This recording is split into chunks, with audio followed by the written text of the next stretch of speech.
வணக்கம். நான் சந்திக் பாற்றில் வாழைப்பழ தோட்டத்தை உங்களுக்கு வரவேற்கிறேன்.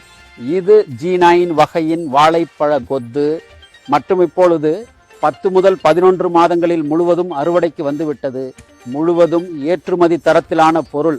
மகாராஷ்டிரா, குஜராத், கர்நாடகா, ஆந்திர பிரதேசம் போன்ற பல்வேறு மாநிலங்களில் நாங்கள் வாழைப்பழ தோட்டம் மூலம் திசு கலாச்சாரம் மூலம் வாழையின் அனைத்து வகைகளையும் எல்லா இனங்களிலும் ரெட் வாழை, ராஜபுரி, இலக்கி உள்ளது கிடையாது. வணிக விவசாயத்திற்கு என்ன வகைகள் உண்டோ அதனை உருவாக்குவதில் ஏற்றுமதி கொள்கையின்படி நாங்கள் இவை மட்டுமல்ல முழு வழிகாட்டியுடன் இவைகளை வழங்குகிறோம். காட்கி விவசாயிகளுக்கு இது நன்கு உபஜை பெற்று ஏற்றுமதி தரமான பொருளாக மாற்றுவது மற்றும் இந்த எல்லாவற்றையும் வாழை மூலமாக செய்வது எப்போதுமே நாம் செய்யும் விஷயம். உங்களது கேலி பயிர் செய்கை முன்